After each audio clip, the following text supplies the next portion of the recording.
No, for all the diatomic elements, so hydrogen, if somebody says hydrogen, Is that H2? yeah, the element hydrogen, you'd say H2. There's hydrogen in water, which happens to be H2O, but there's hydrogen in methane, H4, etc. I was confused about that at first, but then it was probably one of the diatomics. Yeah, so if somebody says hydrogen, then 80% of the time, then maybe H2. Okay. Nitrogen N2, oxygen O2. So. Yeah, I have the mnemonic memorized, but I just wasn't sure. Okay. Yeah, it's supposed to be. So if there's a chlorine leak, let's say, or if there's chlorine in the drinking water, it's going to be Cl2. Yeah. Sure. So,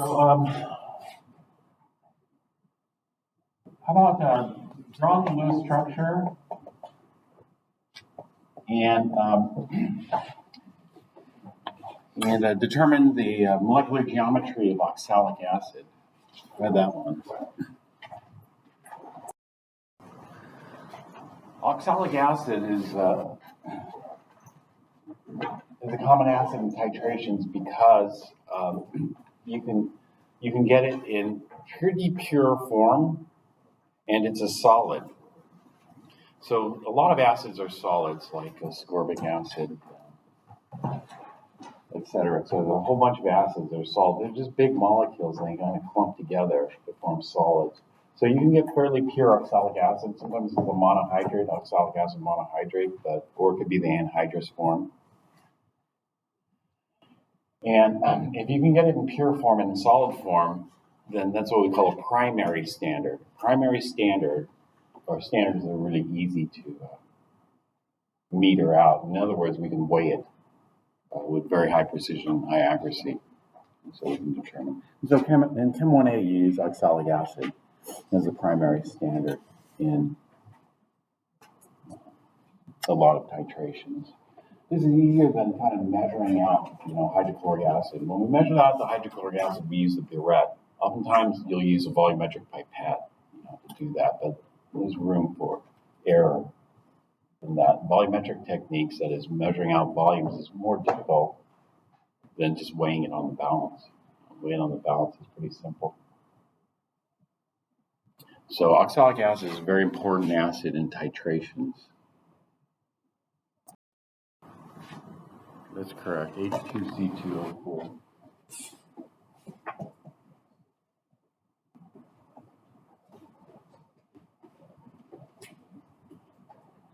I wrote it as C2H2O4. What did you write it as? C2H2O4. C2H4O4. No, C2H2O4. Why did you write it like that? It just seemed right to me. Well, this wouldn't be right here. The reason this isn't right, there are different ways of writing it. That's one way of writing it, but this wouldn't be right because this would imply the hydrogens are bonded to what atom?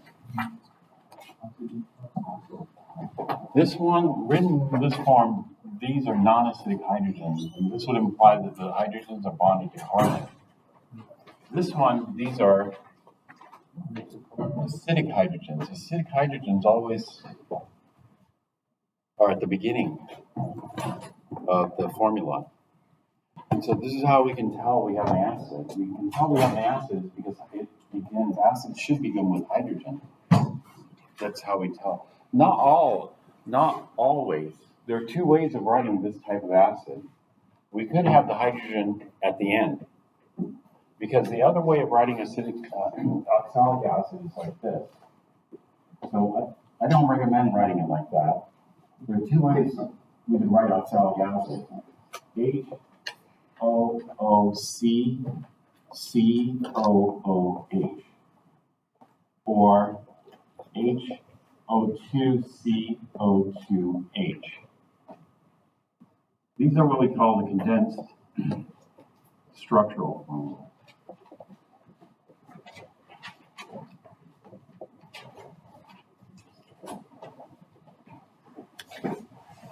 So if we take a look at oxalic acid over here, you see it's on the chart over here. oxalic acid. Look at how they wrote it. HOOCCOOH. So the two acidic hydrogens are on the ends. There's one here at the beginning, one here. But this is a very special group, the COOH. If you look at benzoic acid here, you see the COOH. These 5 hydrogens here are non-acidic. This last hydrogen here is acidic. And it's because it's attached to the COO. If we look at acetic acid, here is the CH3COOH. And so again, we see that COOH group.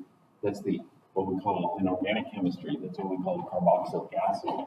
And so this is a very interesting acid because we have 2 back-to-back carboxylic acids. A carboxylic acid is a COOH group. But what is the structure of a COOH group? And the structure is not what it seems because you would think you'd have a carbon bonded to an oxygen, bonded to an oxygen, bonded to a hydrogen. It's not that.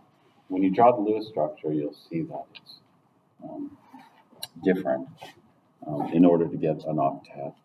Also, we try to avoid making oxygen-oxygen single bonds because oxygen-oxygen single bonds are peroxides and those are unstable.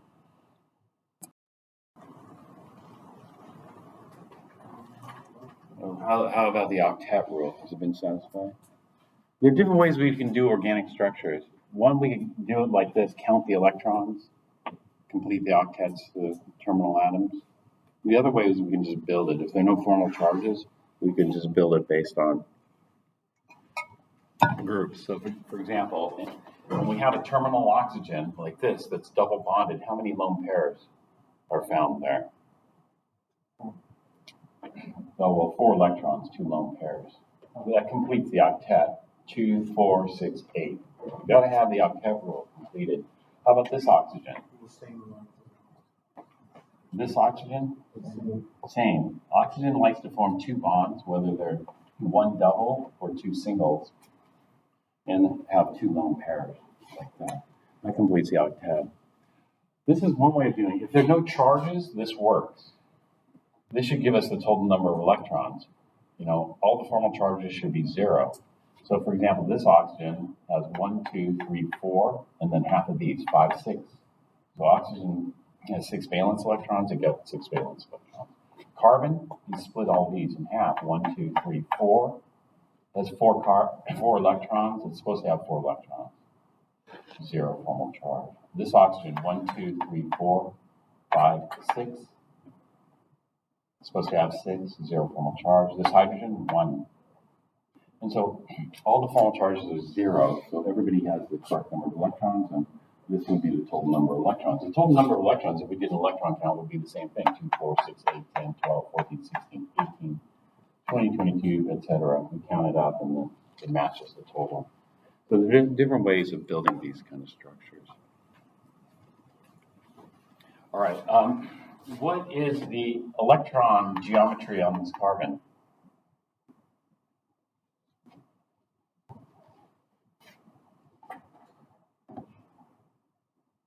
Electron geometry is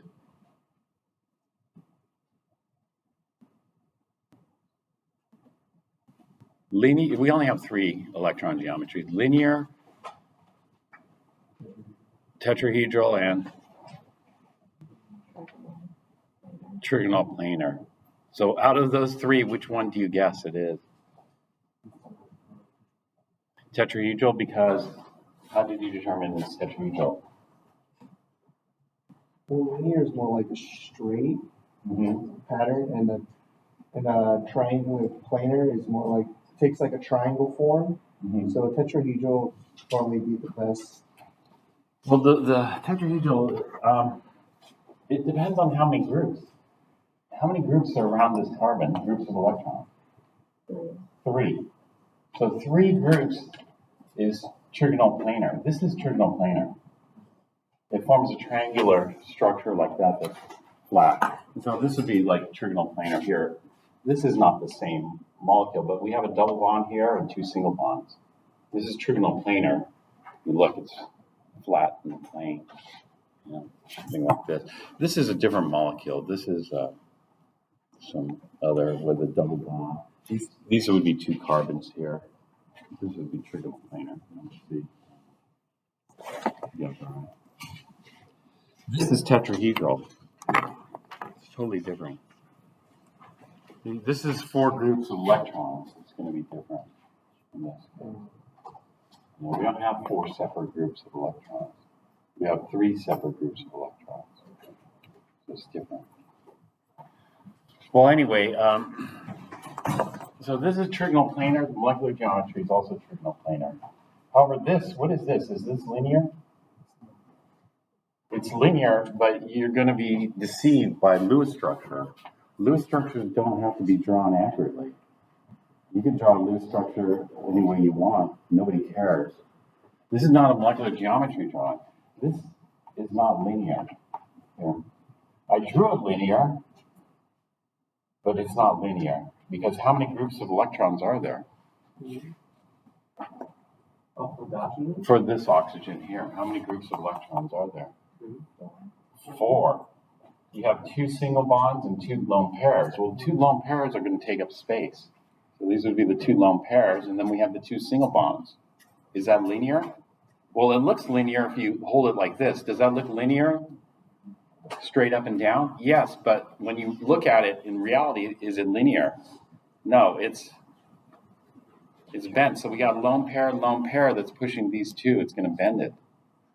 And so even though it might look linear, if I hold it like this, it looks linear because I got the 2 lone pairs sticking up like this, but it's not, in reality, it's not linear, it's bent. And so this is tetrahedral electron geometry bent. And this is what we call a carboxylic acid, COOH. And so that's why we have the COOH here. When we have this is not the condensed structural formula, so this gives us more structural information. And I recognize this group. Oh, that's a carboxylic acid group. And I know what the structure is. It's trigonal planar with this bent COH here.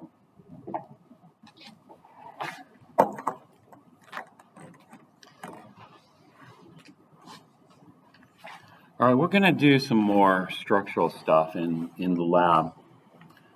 But these are the common structural units for organic compounds. Trigonal planar. It doesn't have to be a double bond, but most of the time in organic chemistry, it's going to be some double bond, 2 single bonds, something like this. Trigonal planar.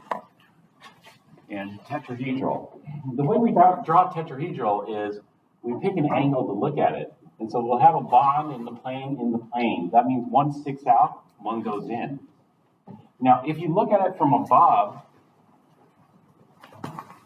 we're going to have one wedged down. This is looking at it from kind of above, like this.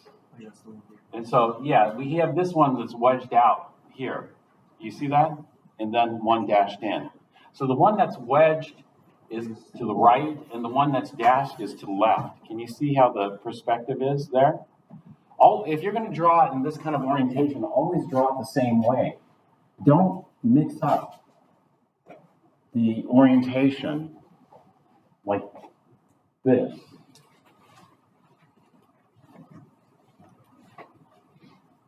Do you see this is totally different? You know, when I look at this is now looking at it from underneath. You know, if we look at it from underneath, then the one that's wedged out is to the left, and the one that's dashed in is to the right. Do you see that? And so I don't like this. I don't like mixing it up. You know, I like to draw it the same way each time. And so if you like looking at it from underneath like this, then draw it like this. You know, you can just pass that one around. You can see the 2 different perspectives in drawing this here. This is the way I want you to draw it.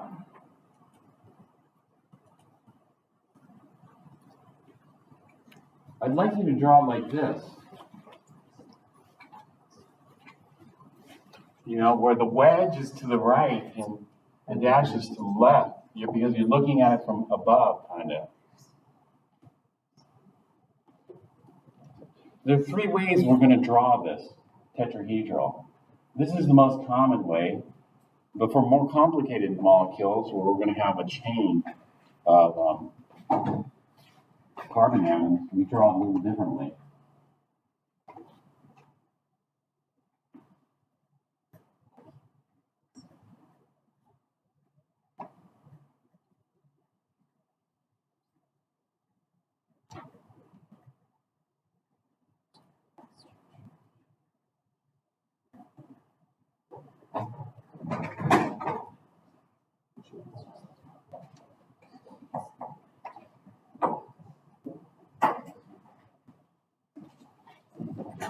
So this is it here. This is the way I want you kind of to draw it. This is in the plane, this is in the plane, this wedge is out, this dash is in.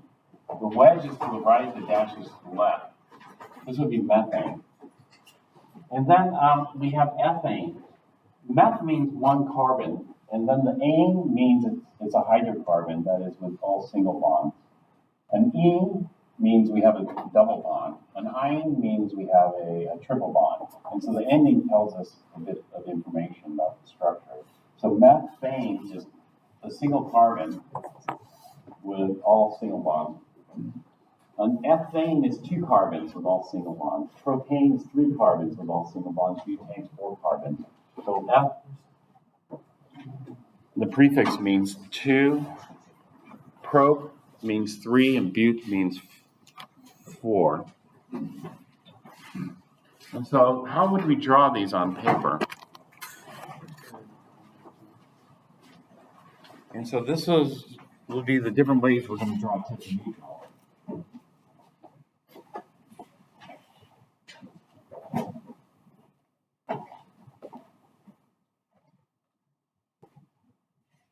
So oxalic acid, the way, actually, let me go back to oxalic acid for a moment. Oxalic acid, if I were to draw the molecular geometry drawn, I'd want to lay it flat in the plane. So if I were to draw oxalic acid as a molecular geometry and try to draw it as 3-dimensionally as, say, possible. Actually, let's go with this. The trigonal planar has angles of what?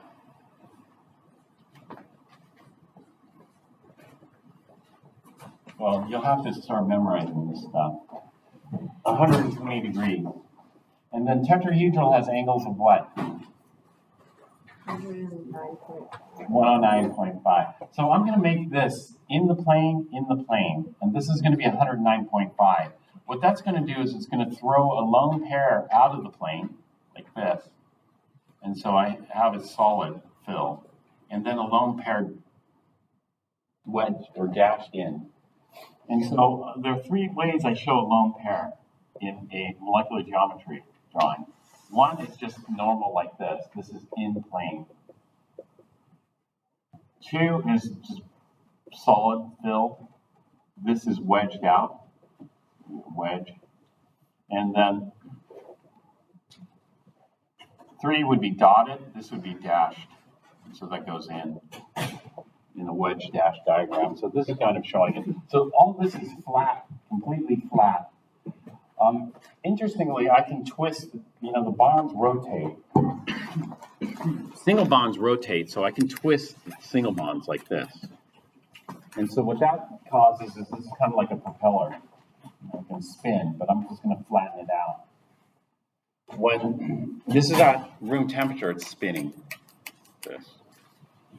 Double bonds can't rotate. Single bonds can rotate. Here. Did you guys see these? Do you guys want to see this? All right. All right, so that's that, and then I'll do the same thing over here. We'll wedge and dot, or dash that in, like that. So this would be more 3-dimensional. Let's do something like butane. There are different ways we could draw butane. Let's do it like this. Here. We'll just start off with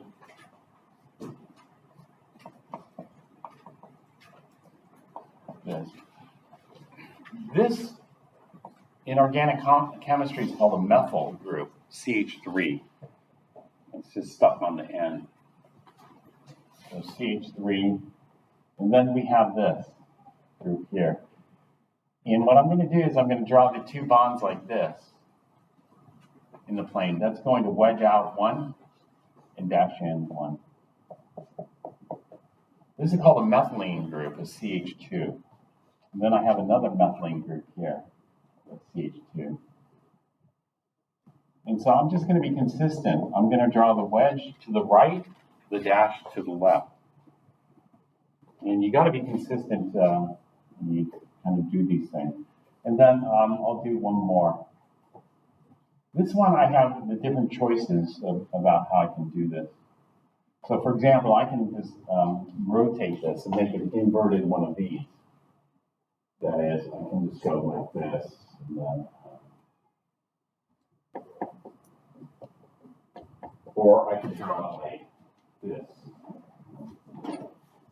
Because a single bond can rotate, I can just rotate the whole methyl group to change the orientation of the hydrogens, like a propeller on a plane. You know, this thing can rotate. And then I just stop it where I want to draw it. And so in this particular case, what I did was I rotated it so that there's this kind of symmetry. Do you see that? Well, wouldn't the wedge and the dash be switched? Yeah, it could be. Depends on how you orient it. You know, at the terminal end, I could have oriented it like this.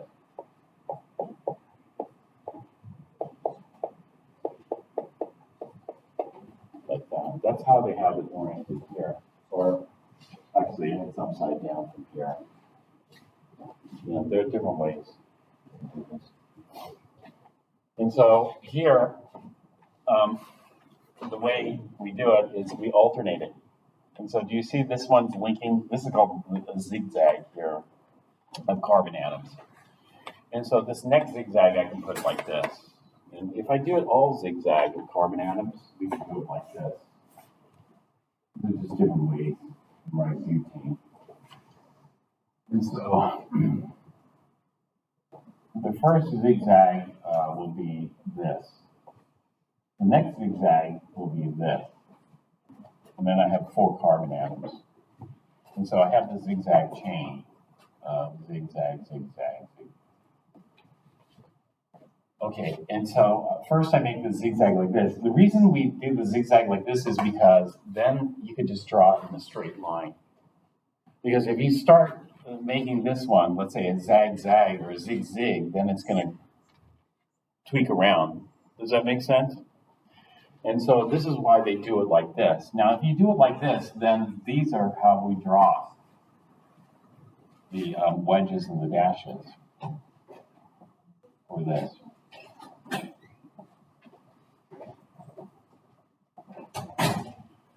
All right, and then we fill in. If we have 4 carbon atoms like this, then we fill in all the other bonds with hydrogens.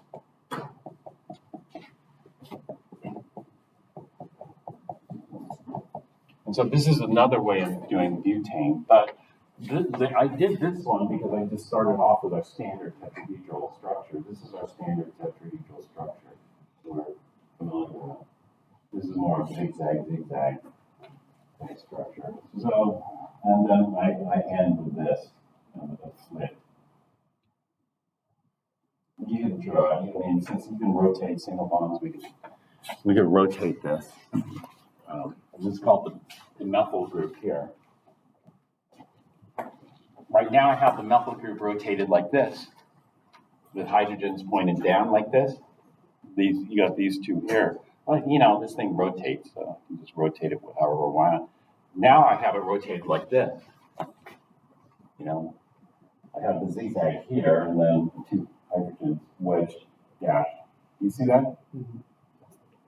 And so these are the standard ways of writing it. But one thing, you know, even though there's some variation in this, the one thing that's consistent is the wedge and the dash. If you start mixing it up, then people go, wait, you know, this structure looks weird. So if I did this,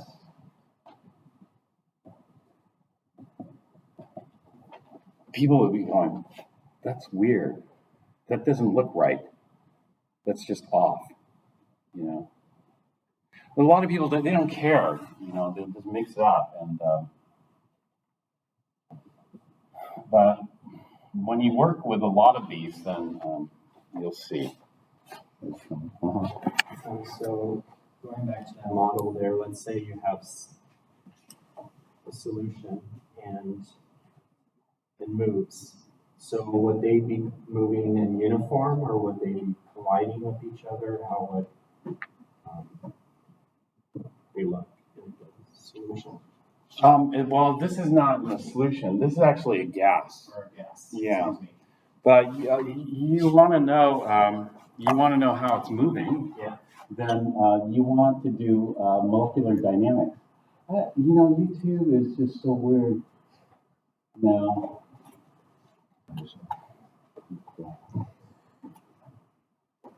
I'm gonna have to sign in.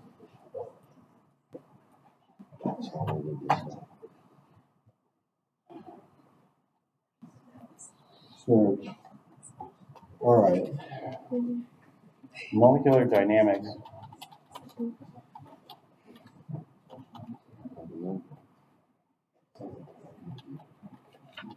Hydrocarbon chain.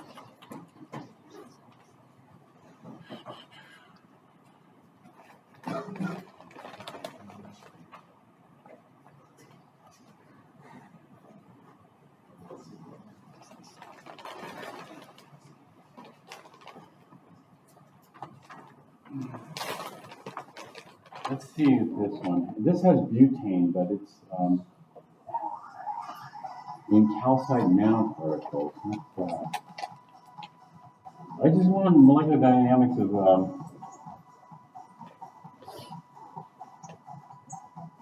just the C4H10.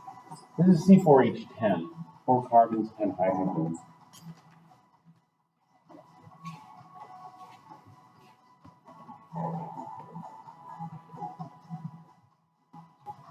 Raised carbon, red oxygen, calcium. So we have calcium carbonate. This is ionic lattice here. So these are 2 calcite crystals. And then these are, this is CO2, but these are butanes here.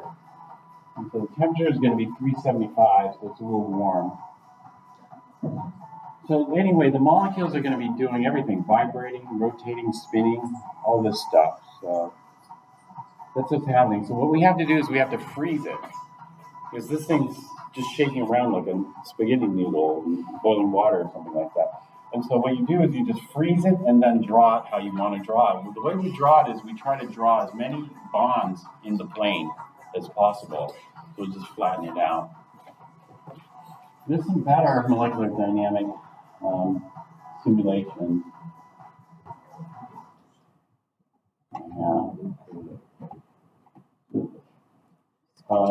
That was octane. Let me see if I can have that. Simulation maybe?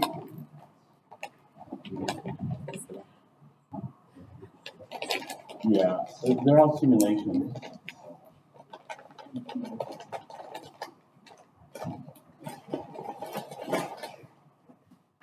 I don't know what it is. It'll take me too long to find.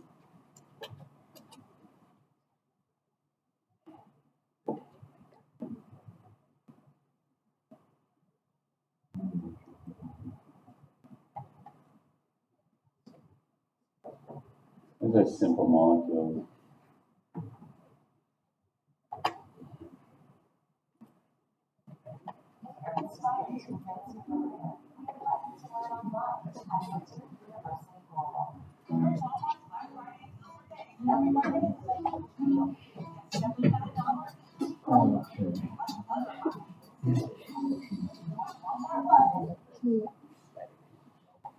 Like I want, like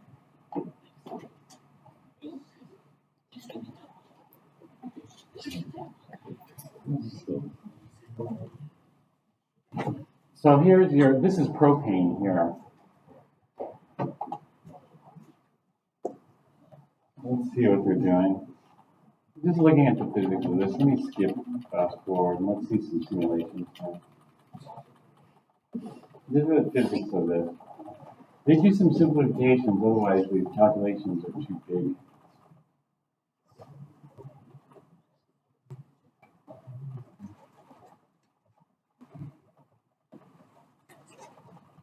Okay, actually, we don't get to see any videos. This one, unfortunately. Well, you would see it how Yeah, vibrates so it's around. hard to predict how they're going to move. Hmm? Hard to predict how they're going to move. They can predict how they're going to be moving vibrations. The vibrations are easy to predict because those are follow quantum mechanical rules. You know, rotations to follow quantum mechanical rules. You know, but when you combine it all, you know, with translation, then it's hard to predict where they're going to be translating exactly. Mm-hmm. That previous video that you showed, the movement of those particles, is that slowed down? Are they moving much faster? They're moving much faster. Like That's you couldn't see it. right. That's Show the time. right. Yeah, they have a time scale on here, and it's really fast. You know, they got to slow it down, otherwise they can't see what's Yes. going on. It's happening so fast, right? So that's absolutely correct. You know, like how fast is a nitrogen molecule moving in air? You know, it's moving so fast. The average. In fact, we'll probably talk a little bit about that today. You know, surprisingly fast. They're moving so fast, how is it that they could maintain their shape when they're colliding with each Well, they're going to, you know, it's like did you see that drawing of the springs? They aren't going to maintain their shape. The shape is going to be distorted, and then it's going to come back to equilibrium. And so when they have a collision, then things get stretched or broken out.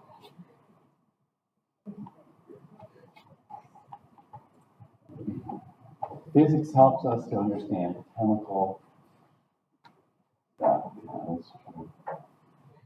There's a lot of physics in this kind of molecular dynamics. Okay, let's go back. So these are called hydrocarbons. Hydrocarbons consist just of hydrogen and carbon. One thing about hydrocarbons is all the bonds are nonpolar. If all the bonds are nonpolar, then we say the whole molecule is nonpolar. And so all hydrocarbons, one of the properties is they're nonpolar. Water, on the other hand, is very polar, so hydrocarbons and water don't mix. Rule for solubility of molecular compounds is that like dissolves like. And so, you know, hydrocarbons are like oil, and oils don't mix with water. You have different ways of representing the formula. So you can see here, ethane C2H6, that's the molecular formula, but its condensed structural formula is CH3, CH3, two methyl groups, back to back. Propane is C3H8, but the condensed structural formula is CH3, CH2, CH3. CH2 is a methylene, so we have a methyl, methylene, methyl. Butane would be a methyl, methylene, methylene, methyl. So CH3, CH2, CH2, CH3. And that would be the condensed structural formula for butane. Condensed structural formulas are nice because they tell you more about the structure than just the formula. You know, C3H8. Hard to visualize that, but when you have CH3, CH2, CH3, it's easy to visualize what the structure is. Because we have methyl groups, which are the CH3 groups, and then we have methylene groups, which are these CH2 groups, which kind of link things together. We can have very large, like octane just has a whole bunch of methylene groups linking everything together. Now the problem is sometimes we have different ways of linking things together. And so if we look at these two structures have the same formula. That is, they have 4 carbons, 1, 2, 3, 4, and they have 10 hydrogen. 6 plus 4 is 10. This one has 1, 2, 3, 4 carbons and 10 hydrogen. So they both have the same molecular formula. The molecular formulas are going to be C4H10. But if you have C4H10, then you don't know how that's linked together. Because it could be N-butane or it could be isobutane. N-butane and isobutane have different properties. The structure dictates the properties. Okay. And so, you know what we call these? We call these two isomers. We had isotopes. What were isotopes? Same element, different weights or different number of neutrons. Isomers are same molecular formula, C4H10, different structures. However, if we wrote these using the structural formula, then we would know which one we're talking about. Looking at the structural formula for this isomer is different than the structural formula for this. And the structures are different. And so N-butane, isobutane have different boiling points. Some of the properties are the same. They're both flammable. They can burn quite easily, combust. Okay, then let's take a look at this one over here. There are 3 isomers for C5H12. One, this is N. N stands for normal pentane. That's one. This is just a zigzag chain. Methyl, methylene, methylene, methylene, methyl. This is isopentane. Iso has this little fishtail group. This little fishtail group here is this. 2 methyls attached to this, CH. This is not a methylene. So this is called an iso group here, with 2 methyls attached to this carbon here. So it forms a fishtail. So it's iso. This is neo. Neo is like a ball here. We have a carbon with 4 methyl groups attached to it. So it's like a big ball. So the methyl groups is CH3. What's CH2 again? Methylene. Methylene, and then what's CH? No, so it probably has a name, but I don't know what the name is. And so if we had neopentane, we'd have 4 methyl groups rather than hydrogens attached to it, and it's kind of like a spherical thing. Tetrahedral is kind of spherical. No matter where you grab it, it looks the same. So it has that kind of symmetry. These are just different ways you can draw the Lewis structure. In organic chemistry, it'll give you a problem like this. In organic chemistry, they'll give you the molecular formula, C5H12, and then ask you to draw all the isomers possible for it. So you have to draw all the different ways you can bond things together.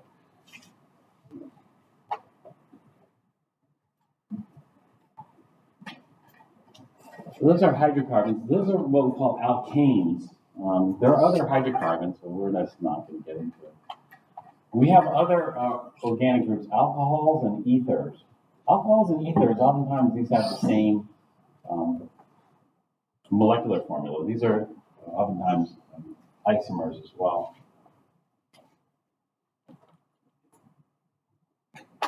So this is ethanol or ethyl alcohol.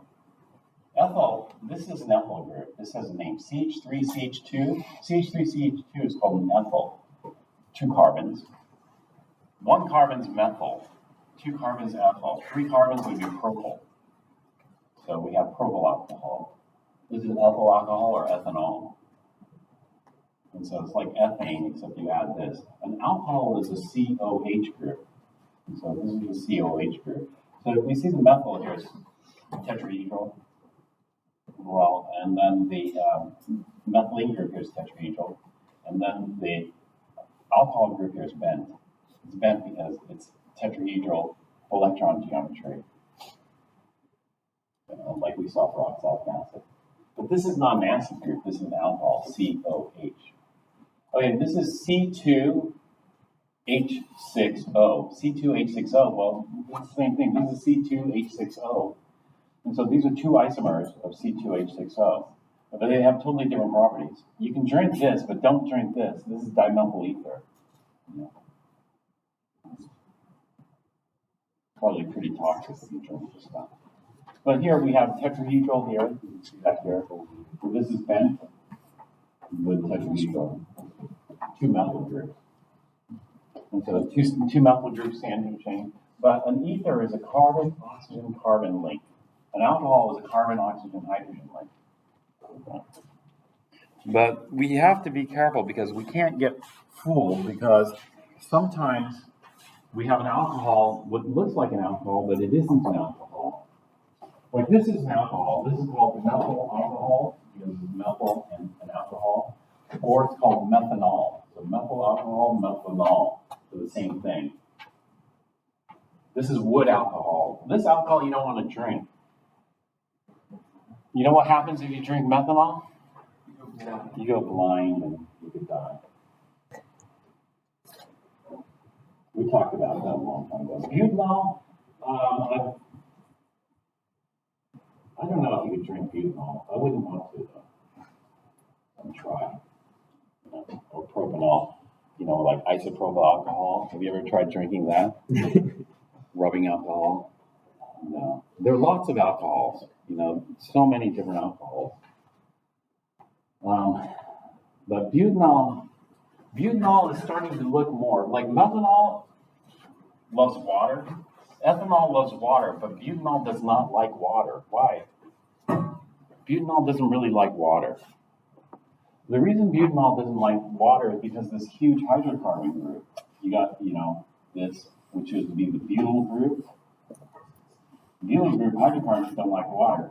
Whereas the alcohol group loves water. The alcohol group loves water because this is like water. Water has OH. It has 2 OH bonds. And so this is water-like. Water-like, it's very polar because this is a polar covalent bond. And so what it sets up is it sets up a dipole, where delta minus on the oxygen, delta plus on the hydrogen, and those electric dipoles can attract each other.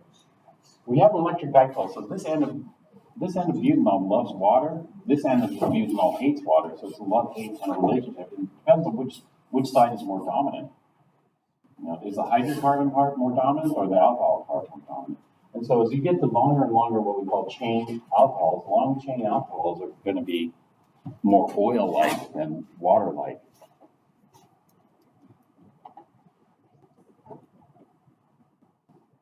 Carbon loves to form these chains. All right, so here, what is this? This looks like, can you recognize this? This is called methyl, this is called alcohol, this is methyl alcohol. So this is methyl alcohol. Gas line, antifreeze, and water remover. I don't know if you can still buy this stuff. People try to drink it. Antifreeze? Yeah. Methanol. Like I heard, sterno cans for heat. They have these little sterno candles. You also need to be careful with animals. So for some reason they're attracted to antifreeze. Yeah, that's true. So they do 2 carbon antifreezes now. I think, or 3 carbon. Antifreeze has changed the composition to help protect the animals. Do you recognize this fish tail? Remember 2 methyl groups attached to a carbon? We call it an iso.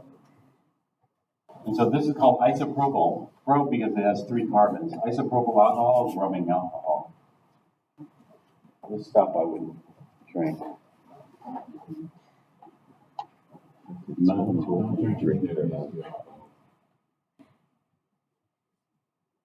This is an ether, a COC. This is ether. This is called diethyl ether because it has these 2 ethyls, 2 carbons. So it's methylene. Diethyl ether.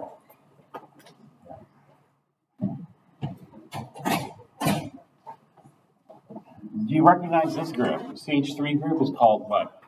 Methyl group. Methyl. So this is called methyl, and this ring is a flat ring. It's trigonal-planar, trigonal-planar, trigonal-planar, trigonal. All these carbons are trigonal-planar, so it's just flat like a pancake. This is called a phenyl ring. And so this is methyl phenyl ether. This is ethyl ethyl ether, or diethyl ether. What was benzene? Didn't benzene look like that? Yeah, this is a benzene ring with one of the hydrogens pulled off and stuck on here. So, you know, they call it phenyl, but you could call it benzyl maybe. Benzyl ring.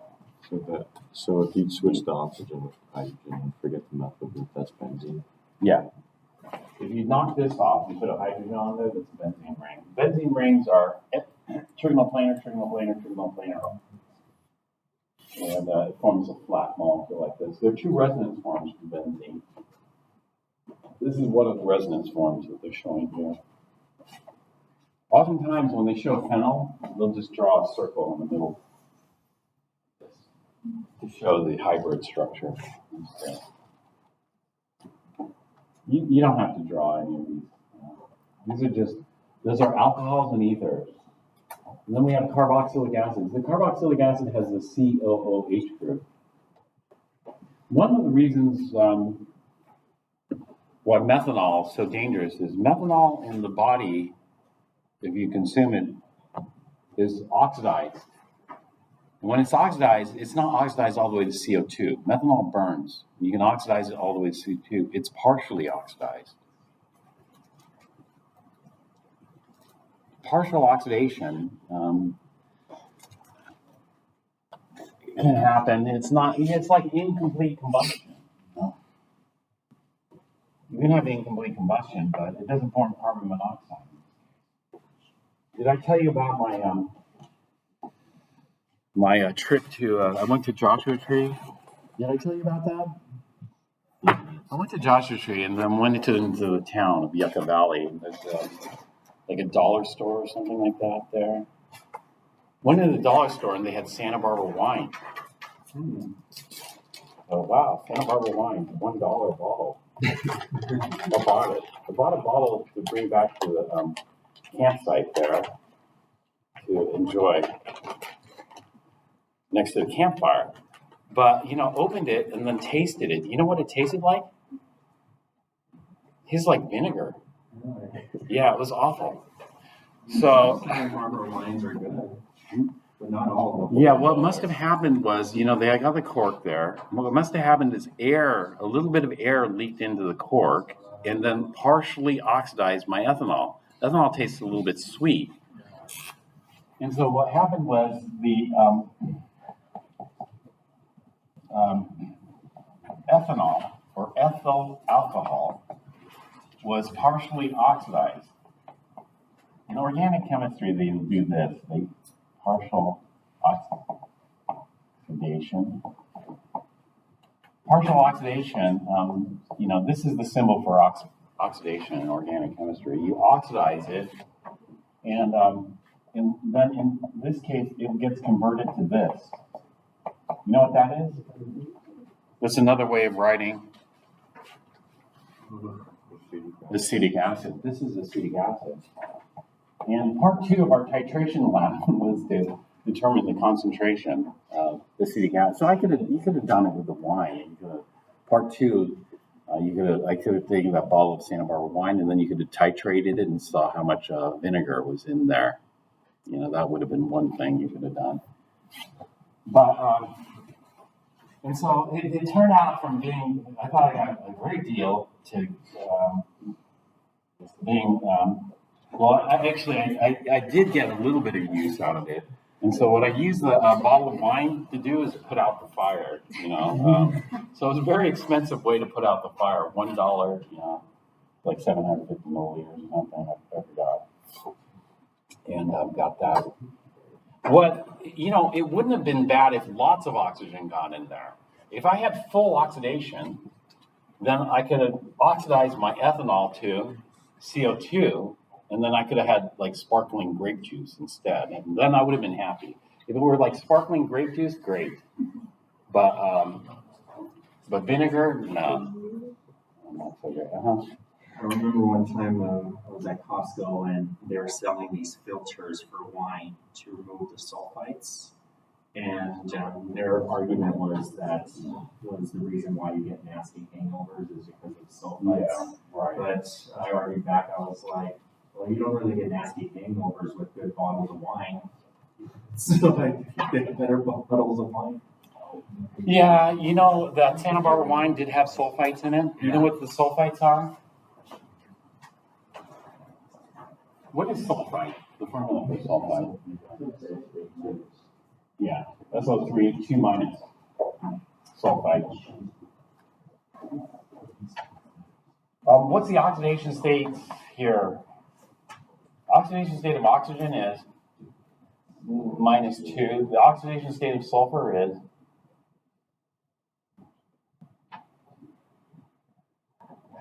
Here it's +4. yeah, -2 times 3 is -6. -6 plus what gives us -2? Or +4. Well, what's the max oxidation state of sulfur?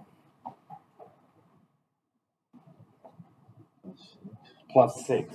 And so this has 2 more electrons it can lose. And so sulfite is used as an antioxidant. So my wine didn't have enough sulfites.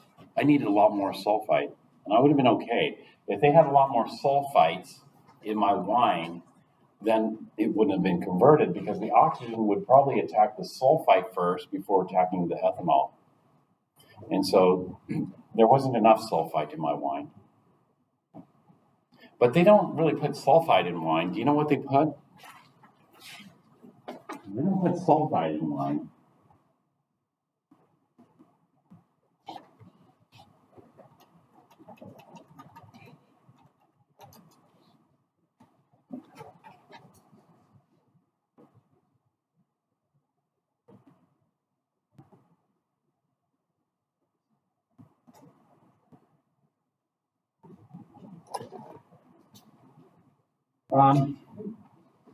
Let's see. This.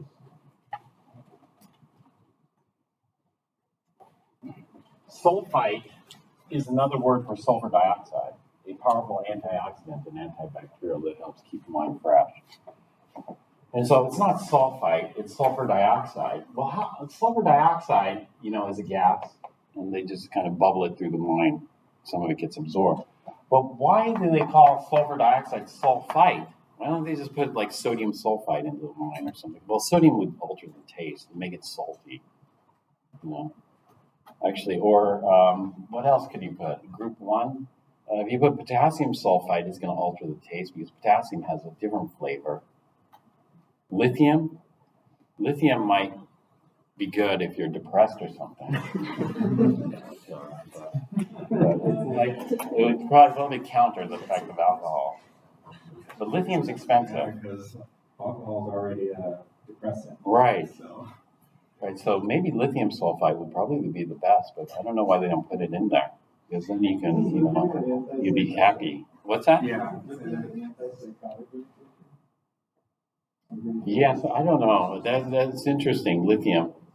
I've been reading a little bit about lithium because of batteries, but one of the big uses of lithium is as an antidepressant. So, and lithium prices are skyrocketing. So we're looking for more sources of lithium. But why can they call sulfur dioxide sulfite? It's not really sulfite. You see sulfites in quotation marks. It's really sulfur dioxide in wine.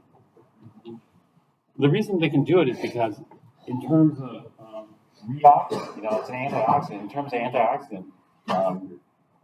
antioxidant chemistry, these would be equivalent. Why are they equivalent in terms of antioxidant chemistry? The same oxidation. They're the same oxidation state. Sulfur is +4. And so these are equal in terms of antioxidant. And so,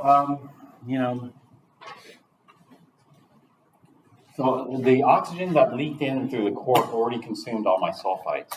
When sulfite gets oxidized, it gets oxidized to sulfate. Sulfate doesn't really have much taste, so it's not really going to alter the wine flavor.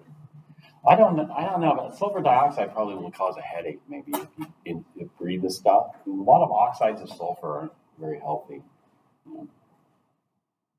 And so there's a lot written, about sulfites in wines and sulfur dioxide in wine from 2020 then. But people have different sensitivities. sulfites often take the blame for causing hangovers. However, they haven't been shown to trigger headaches or any other health issues for 99%. But if you're in this 1%, maybe. But people have different sensitivities towards different chemicals.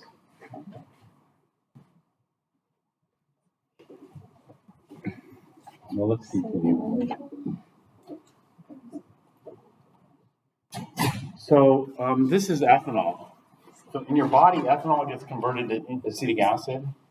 Have you heard of the tricarboxylic acid cycle? Or the Krebs cycle? Let's take a look. I had to memorize it. Terrible. Yeah, this was a bit of a pain to memorize.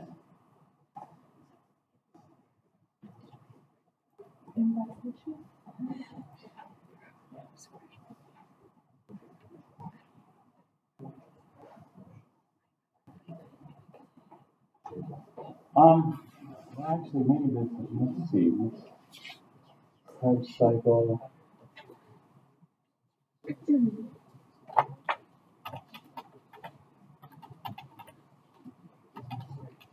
Alcohol is a fuel.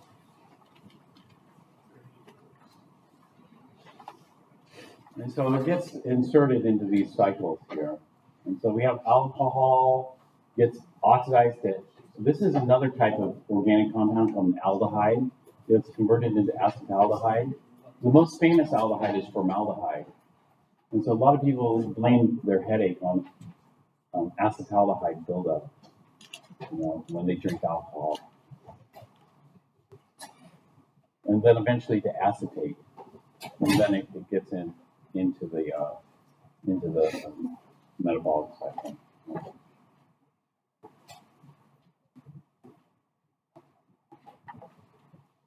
Well, what methanol does is methanol gets converted into formaldehyde, and then it gets converted into methanoic acid or formic acid. Formic acid is what's thought to cause the blindness, when you consume methanol, because formic acid attacks your optical nerves irreversibly.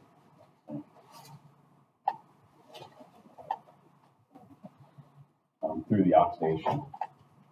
Yeah. This is formic acid here. So methanol gets eventually converted to formic acid. It'll go methanol to formaldehyde to formic acid. It'd be good to completely oxidize it to CO2, but it doesn't. It's partially oxidized.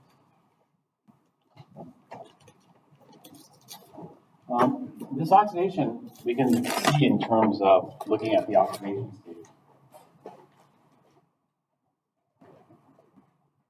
Do you remember formal charge?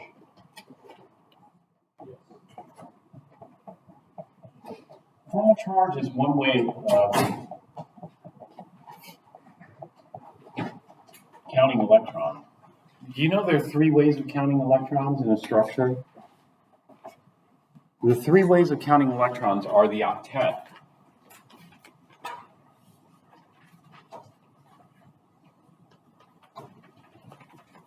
The second way of counting electrons in a structure is formal charge. An octet, you count all the electrons surrounding the carbon. In formal charge, you don't. Formal charge, you do what? Yeah, you cut the bonds in half. Like that. And there's one final way of counting electrons. And the one final way of counting electrons is called oxidation state. We did oxidation states earlier, but we didn't do them based on structure. When you do oxidation state, winner takes all. So carbon's more electronegative than hydrogen, so it takes all. So if carbon takes all the electrons, how many electrons does it get? It gets 2, 4, 6, 8. How many is it supposed to have? Oh, actually, it doesn't take all. Carbon versus carbon is going to be a tie, sorry. Carbon versus carbon, it can't take all here. It has to share or split that. because they're both the same electronegativity. So winner takes all if it's more electronegative. So in terms of oxidation state, then carbon ends up with a different number than in formal charge. So in terms of oxidation state, carbon ends up with 2, 4, 6, 7. 7 electrons.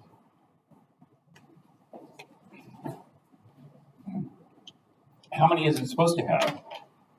So the green is oxidation state.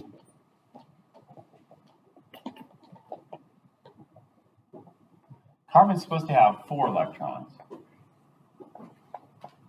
That's our valence. And it has 7 electrons in the structure. It's minus 3. So this carbon's minus 3 here in terms of oxidation state.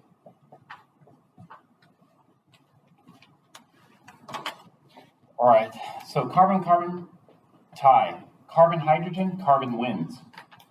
Carbon-oxygen, carbon loses. Oxygen wins. So if we look at the oxidation state of this next carbon, the oxidation state of the next carbon would be this. It ends up with 2, 4, 5. 5 electrons. So it's 4 electrons minus 5 electrons is going to give it a minus 1 oxidation state. So this carbon's more electron rich than this. And then we look at oxygen. Oxygen takes all from carbon, and oxygen takes all from hydrogen, and the lone pairs belong solely to oxygen.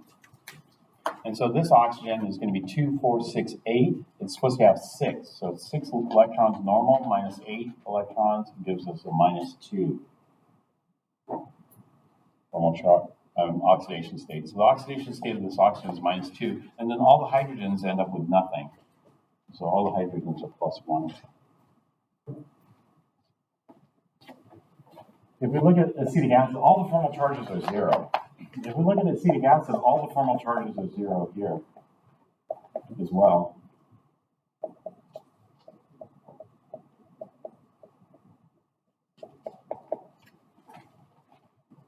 If I look at the oxidation state of this carbon here, winner takes all.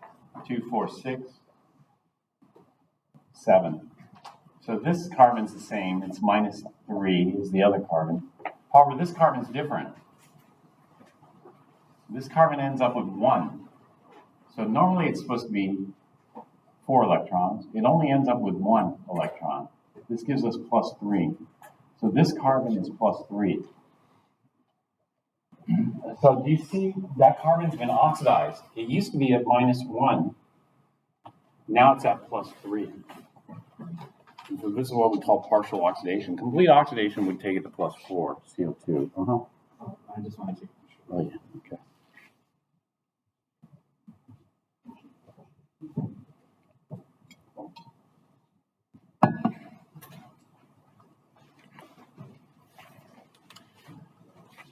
So the 3 ways to count electrons.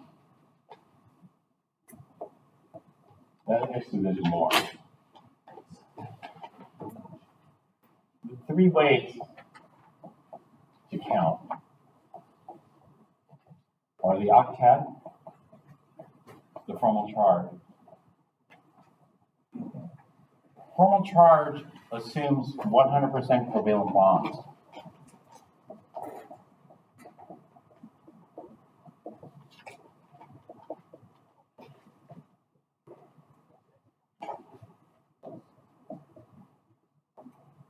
And oxidation state.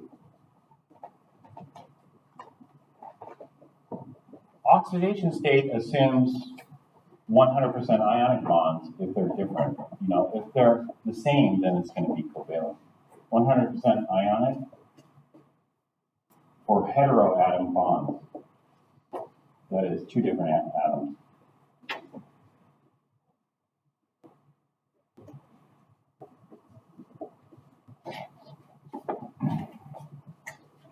Then we can blend these 2 together to get, you know, a partial charge.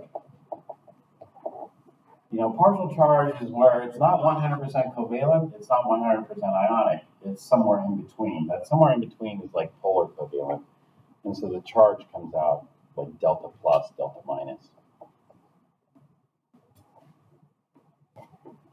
Somewhere between. Somewhere between. And so what we do is when we have formal charges, we never compare formal charges with oxidation states because they're based on two different assumptions. We compare formal charges with other formal charges, and we compare oxidation states with other oxidation states, but we don't. It's like comparing apples and oranges. They're different, so you don't compare them to one another. Well, anyway, these are the common carboxylic acids, formic acid here. This is acetic acid here. This is propanoic acid.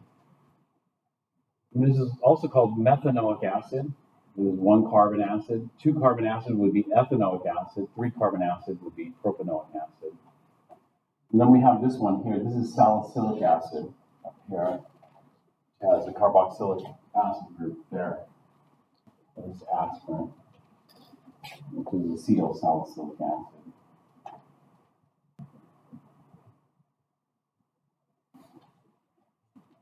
And so the hydrogen, this hydrogen is acidic hydrogen here on the COOH group. These other hydrogens are not acidic. These are non-polar. This one's polar, so basically we'll block this one off, or water can flake that one off.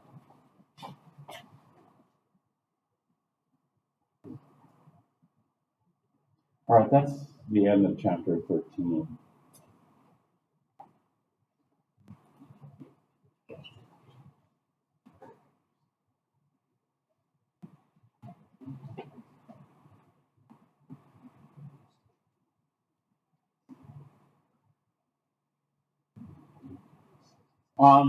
What's wrong? Is that acceptable there? What's wrong with this one? Yeah, Borman's violating that. One way to fix that is to make chlorine double bond. But do you think chlorine likes the double bond? It doesn't really like the halogens don't really like the double bond. So unfortunately, boron's going to be stuck. Like fluorine, remember boron trifluoride? It's going to be stuck with less than an octet. So 1 is acceptable. How about 2? What's wrong with 2?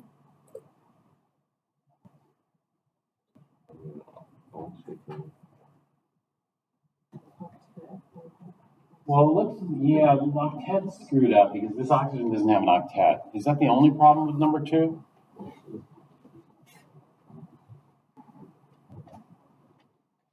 Yeah, I think this may be the correct number of electrons. So let's say 5, 3 times 6 is 18, 23, 24 electrons. 2, 4, 6, 8, 10, 12, 14, 16, 18, 20. They don't have enough electrons.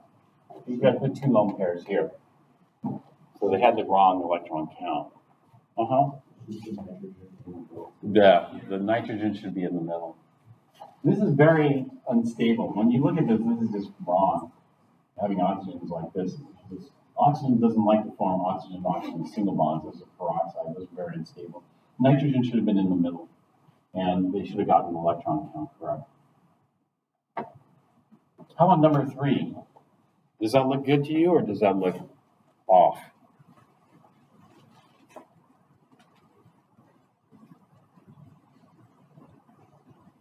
Look at this formula, and then look at this.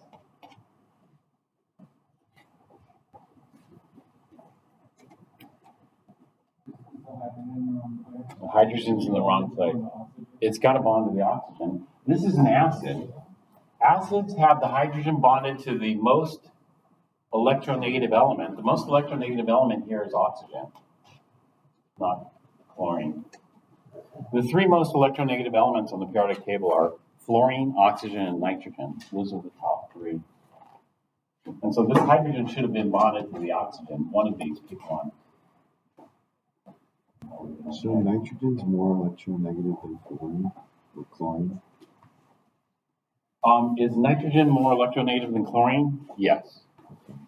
Numerically, it might not be, the number, but nitrogen's smaller. Chlorine's a lot bigger, nitrogen's a lot smaller, and so size is going to play another factor there. But the number for chlorine's pretty high because fluorine's a 4O, oxygen's a 3,5. Chlorine's often classed at 3,5, and nitrogen's a 3,0. So chlorine appears to have a higher number, but it's the size that makes the determinant factor. Fluorine, nitrogen, oxygen. Fluorine, oxygen, and nitrogen are the three most electronegative elements on the periodic table. Look at number 4. Tell me, does that look right to you, or it looks off?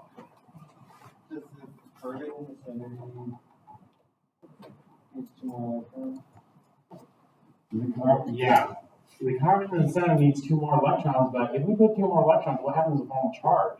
This one, if you look at the formal charge right now, it's 0. You see it 1, 2, 3, 4, but it doesn't have an octet. If we put 2 more electrons here, then it would have an octet, but its formal charge would be -2. This thing doesn't have any charge, so there's got to be a +2 somewhere to counterbalance that, or +1 and +1. But when we look at the formal charge here, it's 0, here it's 0. So it wouldn't work. And then we total the electrons. Carbon has 4. 4 times 3 is 12, plus 6 is 18. So this is 2, 4, 6, 8, 10, 12, 14, 16, 18.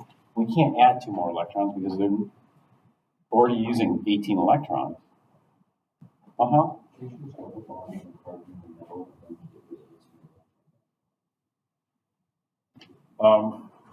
Yeah, if we did do the double bond there,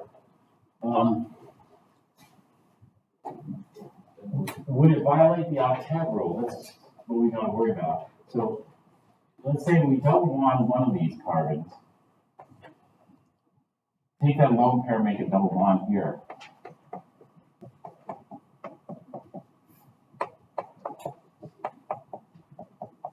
You see, we'd have an octet rule violation right here. This one violates the octet rule, and this one violates the octet rule. So we have 2 violations of the octet rule. But we can fix this. How would you fix this? Yeah, if we just move one of the hydrogens over, then we can fix both octet rule violations. So let's do that.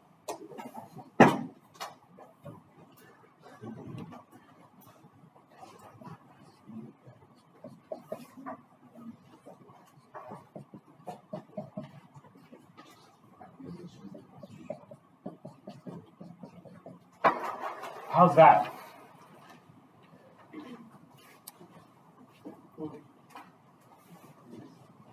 Double bond there on the left. Yeah, we need a double bond to get an octet. Everything has an octet now. 2, 4, 6, 8, 2, 4, 6, 8, 2, 4, 6, 8.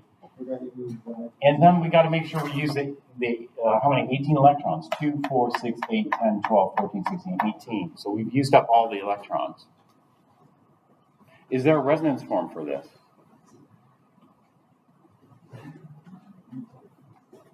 That is, can I draw a second structure with a double bond on the right and call that a resonance form? No, but you can't swap Yeah, I could swap it, but that's the same structure. Resonance form is we have to leave the atoms in position and move the electrons. We can't do it. There's no resonance form for this. So if I try to swap the double bond here, then I'd have to move one of these hydrogens. Otherwise, I'm going to violate the octet rule. And so no resonance form here. So this would be, and so if I drew the double bond over here, it's the exact same structure as this. So that's not called a resonance form, it's the same structure. How about number 5?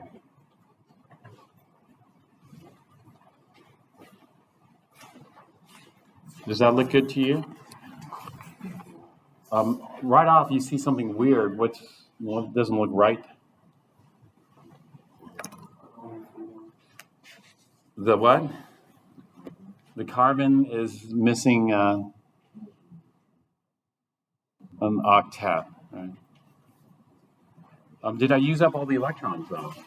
And so hydrogen is 1, carbon is 4, so that's 5, and nitrogen is 7. So, is that right? Let's see. Hydrogen's 1, carbon's 4, nitrogen is 5. So 5 and 5 is 10. 2, 4, 6, 8, 10. I've used up all the electrons, so that's the correct number of electrons. But I don't have an octet.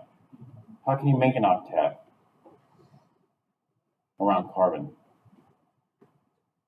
You triple bond? Yeah, you need triple. So take one of the lone pairs and then move that into the bond. And still, if I take the lone pair and move it into the bond, everything still has an octet. And just triple bond it. And so hydrogen cyanide is this. It's hydrogen cyanide, or hydrocyanic acid if it's aqueous. All right, let's take a break here. I forgot to take the break. And we'll start up again. All right, the electron geometry is tetrahedral, which means the angle is, yeah, that's the ideal angle. But this has a lone pair, so it's going to be distorted by about 2 degrees, so it's 107. And so this would be ideal, 107 degrees distorted. And it's for Chem 1A. For Chem 4, no, I don't think you need to know. But, what's that? Yeah, this one's behind and going in. It should be dashed.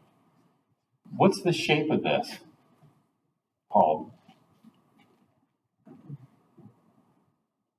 What's the molecular geometry? The electron geometry is tetrahedral. The molecular geometry is not trigonal planar because this is like a pyramid.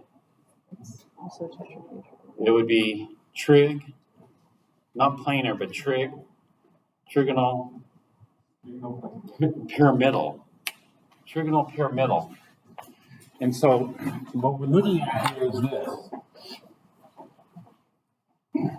You're looking at, except that we have a lone pair here. And so we have a lone pair and then 3 single bonds. Do you see that like this? And so drew the lone pair and this single bond in the plane. This one wedges out, this one dashes in.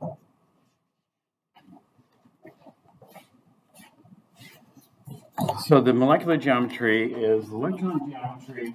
This you need to know. Electron geometry is tetrahedral.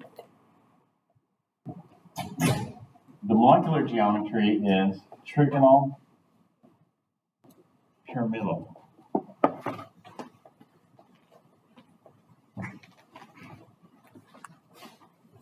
Actually, we're going to be doing this molecule too. And so if you look at just the atoms, if you look at the bonded atoms, you see it's a triangular pyramid. Okay. Then what we're going to do is we're going to have this methylene type group here. So there's going to be a wedge coming out here and a dash going in. So this is the zigzag thing we were talking about earlier. The 2 hydrogens. So we'll have an NH2CH2 like this. What's the electron geometry here? Tetrahedral. But the molecular geometry is different. Yeah. And so the electron geometry is tetrahedral. The molecular geometry is also, because this would be a carbon here. Tetrahedral as well. The ideal angle for this is 109.5. And do you expect any distortions? Not really, because they're all single bonds. Even though this is a nitrogen, these are hydrogens, they're all single bonds, so we don't expect much distortion. And then this is the carboxylic acid group. The carboxylic acid group is the COOH group, like this. if we look at the carbon of the carboxylic, this is COOH. The carbon of the COOH group, this is trigonal planar electron geometry and molecular geometry, both. And trigonal planar is going to have an ideal angle of 120 degrees. But it's going to be distorted. The OCO angle is going to be a little bit wider because this double bond is going to push this away and this away. So the OCO angle is about 122, you said. The OCC angle will also be pushed away at about 122 degrees. And that's going to leave the CCO angle at about 116. It's going to be compressed degrees there.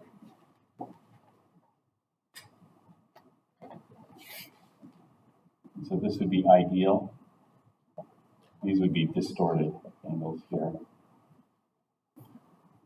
Okay, this oxygen, what's the electron geometry of that oxygen? Well, the molecular geometry is bent. So the molecular geometry is bent, but the electron geometry is, and I usually do the electron geometry first because electron geometry is going to set the angle. And so what's the electron geometry here? No. Trigonal planar is when we have three groups. Do we have three groups of electrons in the oxygen?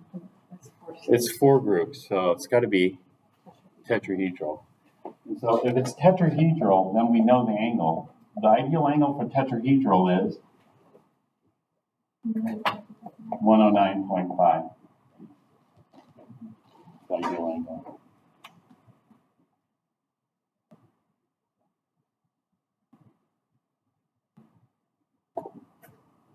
And so this is bent at 109.5, ideal.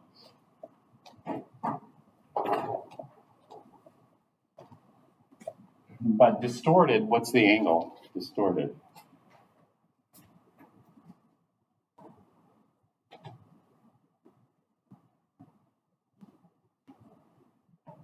It would be like 107. 107 is if we have one lone pair, but we have two lone pairs. 105. So it'd be about 105 distorted.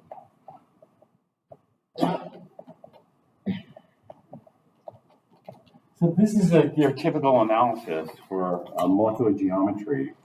You would just do this for each of the central atoms, and then you kind of get a picture of the three-dimensional aspect of this.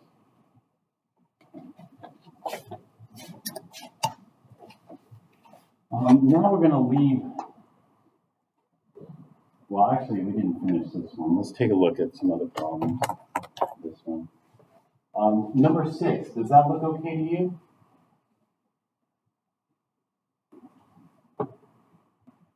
Number 6 doesn't look okay because number 6, beryllium, doesn't have an octet. So one way to make an octet is to form double bonds, but can we form double bonds with fluorine? No. And so chlorine and fluorine both being highly electronegative, we don't want to lose electrons. So they keep them. And so this is fine. This is going to be less than octet.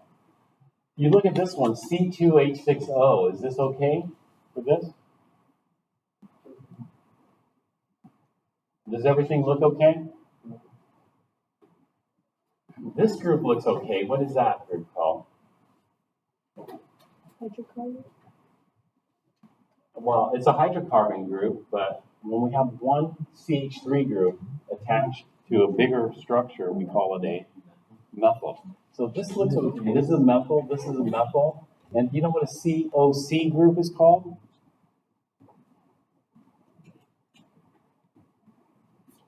A COC group is called an ether. So this is called dimethyl ether or methyl-methyl ether. This molecule is fine. It's not a 3D drawing, but a Lewis structure is fine. Lewis structures, it doesn't matter how long you draw the lines or what angles you use. It looks like all the angles are 90 degrees, doesn't it? But the angles aren't 90 degrees. What's the angle on a methyl group?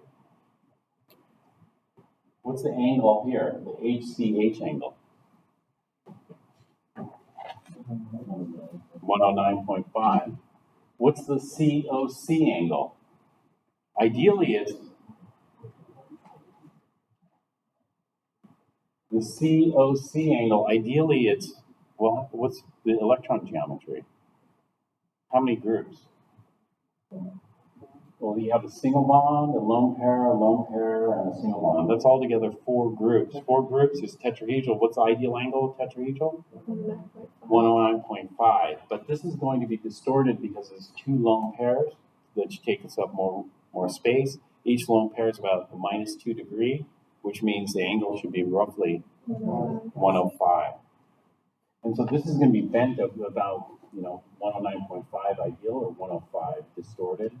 These are going to be tetrahedral at 109.5 on both ends of that. This is fine. This is called dimensional ether. This one is not good. The first thing you see is what? So I forgot to record this. I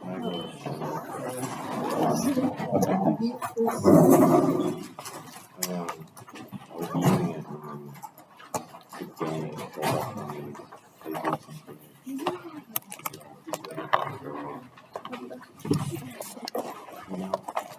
Gabe was very strong. He knows. Well, obviously. Wait, did he know her? Like, he really knows her? The experiment 6 and 7? Yeah. So turn them in. You can turn them in starting. I can like think of so. No, you turn them in next week. If you can. Okay, thank you. Six friends probably. Yeah, she had a lot of. She's been to, I'm pretty sure right now she has like an apartment with her boyfriend somewhere in Irvine, and they're going to like community college together. They would. Yeah. So, Like, do you remember? Do you guys? Yeah. I remember when they were best friends, and I was like, oh my god, she finally have a friend for like more than a year, and then they like just stopped. It was so funny. We have a normal picture, right? yeah, do you have it? Yeah. I want to hear what Cam has to say because he's so expressive. I didn't add it on your score, so I need to change it. That's crazy. Well, yeah, he liked that. Yeah. Who was the best friend? Do you remember? It listed the most and I could take it out, but I don't remember. I think this was Peter. Or but I don't think she was friends with Peter. Yeah. They've dated.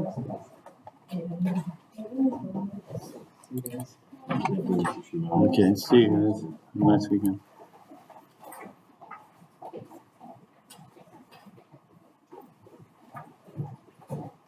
Professor Chevelle, Yeah. I was doing the calculations for the titrations, the error, the percent error. Mm-hmm. What didn't make sense to me, and I think maybe towards the end I kind of rushed it, but hold on.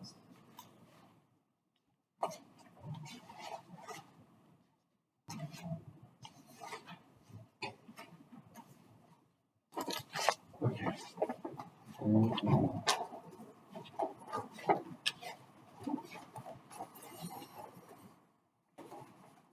So for the second trial, I got a positive 0.09%. Okay, that's pretty good. Yeah, but then after that, Uh-huh. it went downhill. I got a negative 2.19% and a negative 2.47. Okay, that's not bad. It's not bad. Okay. So I think maybe I just got a little frustrated with third and fourth one. Okay, yeah, that's fine. I mean, that happened.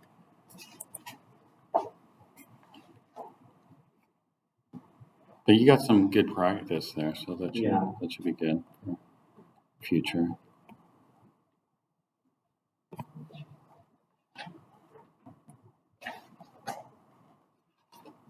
And for experiments 6 and 7,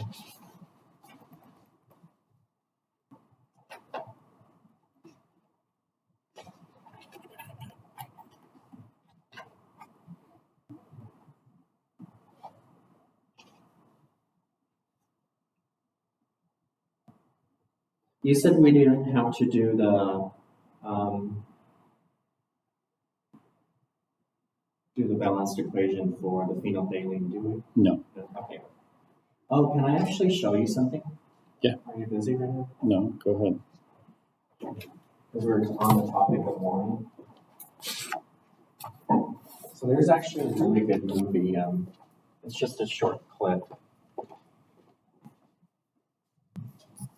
I go to YouTube. Okay.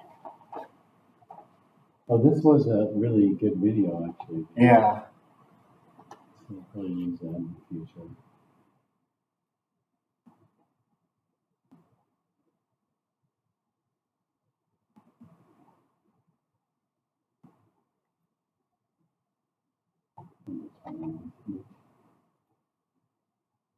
Because I want to get your feedback. Obviously, it's Hollywood, so they might have, screwed up some of the.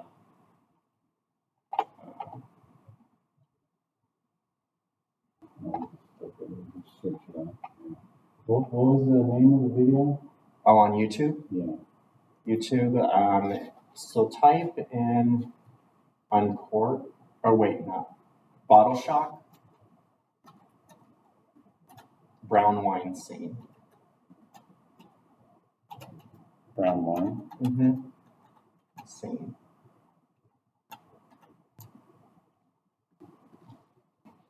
This one here? I think that's it. It's the one where, yeah, not that one. Blind hit this one. It's that one, I think.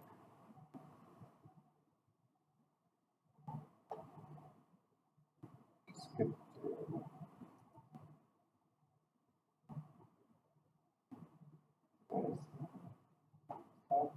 Let me see if I can get it. Okay. Here.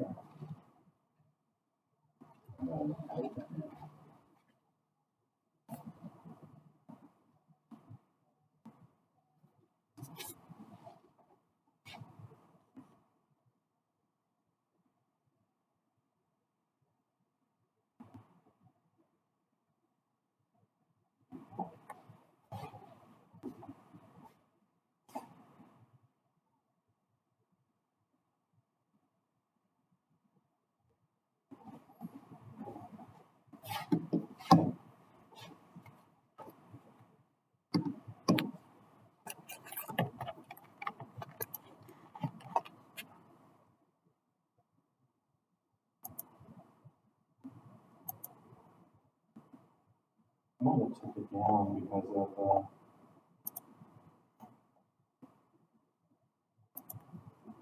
copyright. Oh, okay. And that, because I'm not finding it anymore. This was a while back, but it was really, just had to do deeper research then.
Okay, what should I search? Or I have it on my laptop. okay, let's check. Yeah, you're not the first. Call Sam, she'll help you upstairs and clean the shit. Hey, take this bottle. I don't want the.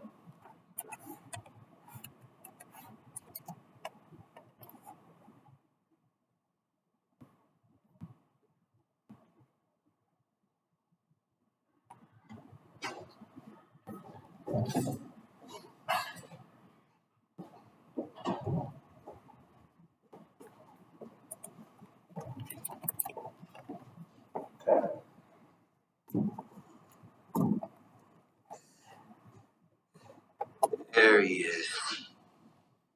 What the hell's going on? The prodigal son couldn't have a laugh at his father. I'm leaving. And there's nothing left to leave. This should be a few minutes. I want to show you this one. Yeah, you're not the first. I'm gonna call Sam. She'll help you upstairs and clean this shit up. Hey, take this bottle. I don't want the bottle. Take the bottle. I don't want the bottle. Take the bottle and look at it in the sunshine.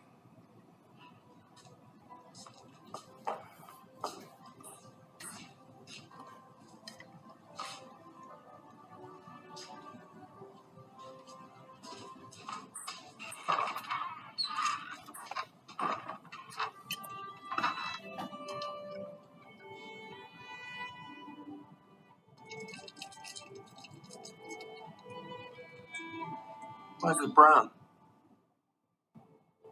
Every bottle in this room is brown. Every single bottle. Maybe Gustav was right. Maybe you gotta grow up dirt under your finger. I don't know. Made this wine perfectly.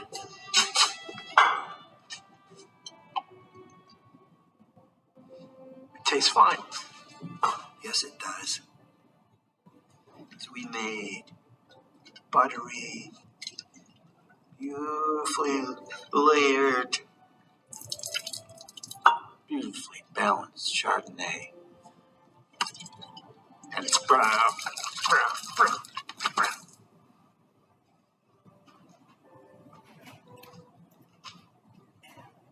Now I gotta find a guy who can haul away 500 cases of wine because I can't stand to look at them anymore. Get out of here. We're going to skip over to where they do the explanation real quick. The French flag is. So many things can happen, but once it's in the bottle, brown. Does it taste brown too? No. There's someone we need to go see. Call Nancy. Where are we going? Get in the car, Rob.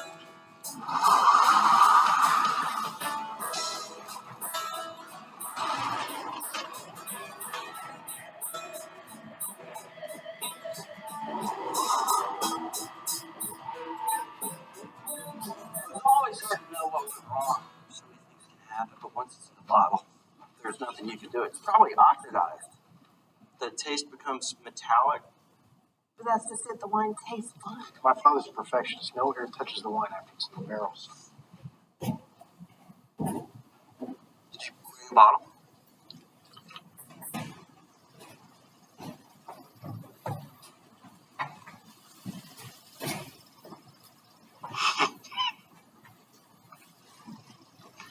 I've read about it, but I've never seen it. You can make a wine too perfectly. This reductionist technique, excluding as much oxygen as possible from the process after fermentation, is the best way to make Chardonnay. But there's a natural browning enzyme in white wine, an enzyme that's neutralized if it comes into contact with even a tiny bit of oxygen. Oh my God. Yes, if no oxygen gets in, which is practically impossible, a brown discoloration occurs in the bottle, but only temporary. Perils of perfection. So what do we do? Yeah. My understanding is it only lasts a couple of days. I bet by morning, back to normal. You sure? Yeah, absolutely. It tastes great. Oh, we gotta go. Keep the phone. Thank you. That's interesting. Yeah. I didn't know that. That's interesting. And it's so crazy. You noticed too, they went to someone from UC Davis.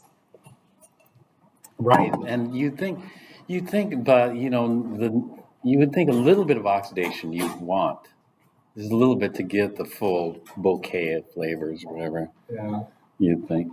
I mean, if it's if it's too much of a reducing environment, then yeah, it's going to change the taste of things. But that's interesting. Yeah, thanks. You're welcome.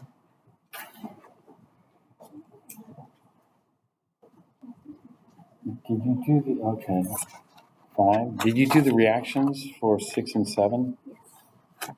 Okay. Did that. Then take So what did he mean by there's a natural browning enzyme? Well, the enzyme's there, but it's easily oxidized by air. I don't know what that browning enzyme is. There's some enzyme that causes it to go brown, but I don't think it's a browning. Well, I guess grapes go brown too when they go oxidized, so maybe that's what they're talking about. Some enzyme that speeds up that oxidation process to cause it to go brown.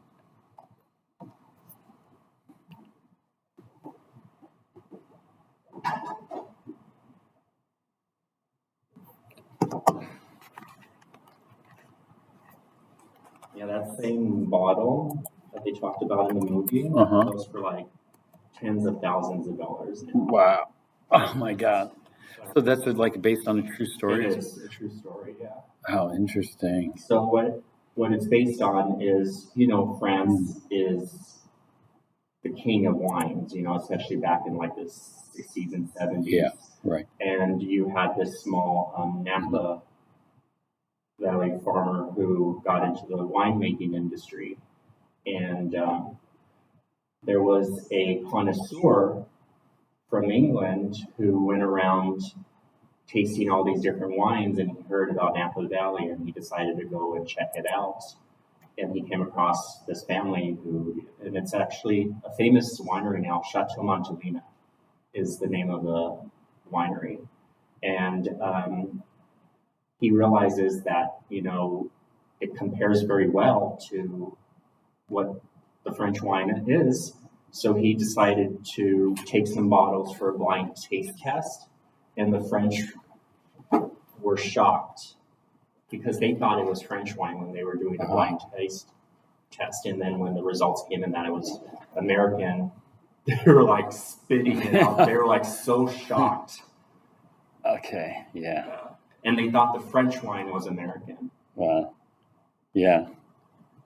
Yeah. Well, Davis, if you're going to go to Davis, yeah, that would be a good program to get into, that's for sure. Yeah, they're known for, what is it, horticulture? And food, too. Food chemistry. They do a lot of food chemistry there.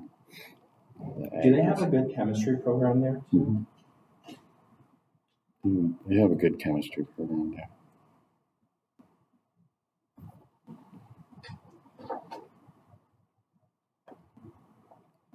I have to make a phone call here.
Hello, Schwab?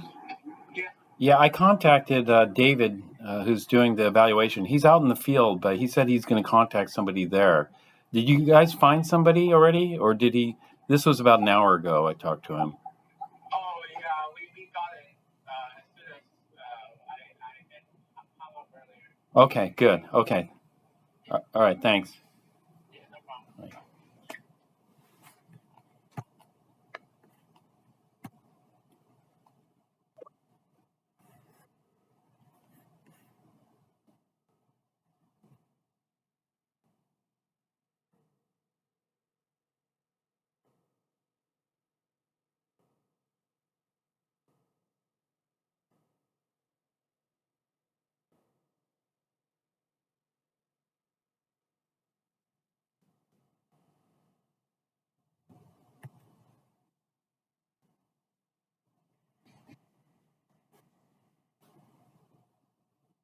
Hi, Bent. I just wanted to follow up on that. I sent you an email with our shipping address, and then we'll cover all the charges incurred for packing and shipping all that stuff out.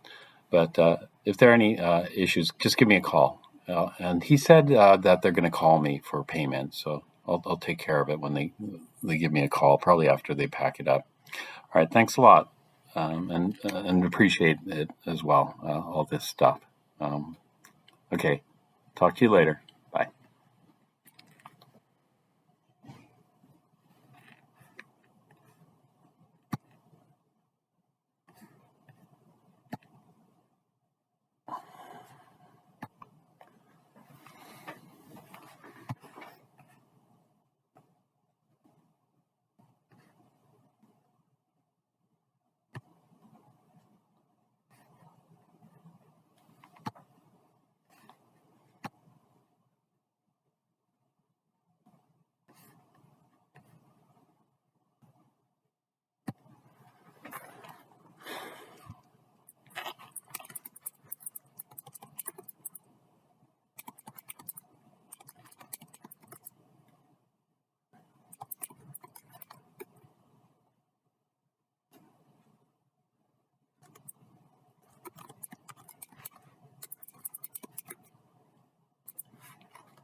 Are there any questions?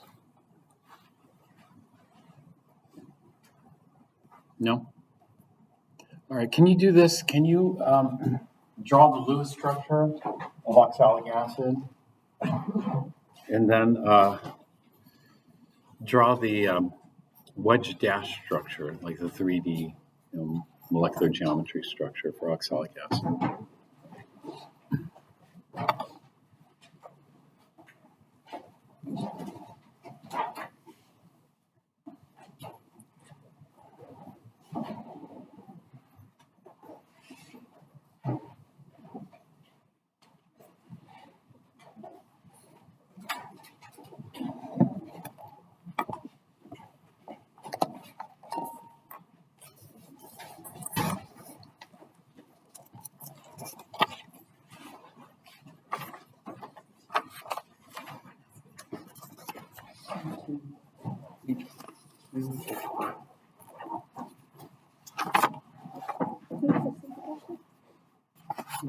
Let's see if we can use this.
Lorenzo? Jose B? Jade? Sarah? Sam E? Annalie?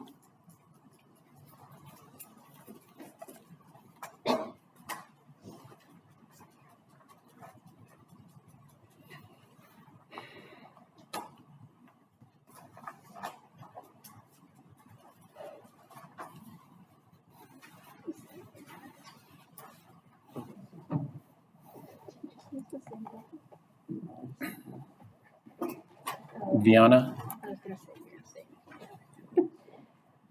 Sydney?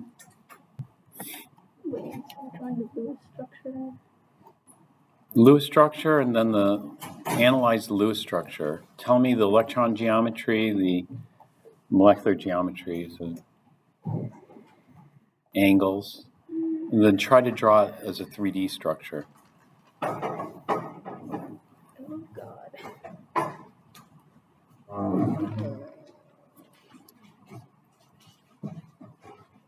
Vanessa? Daniela? Delia? Alicia? Mitchell? Ivan? Junior?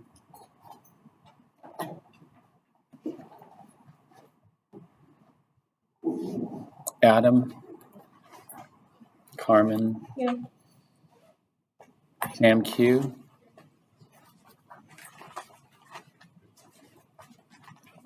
Costa? Mason? Isabella? Ash? Yeah. Paula? Sandy? Faye? Caitlin? Van?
What did you get as a formula for oxalic acid?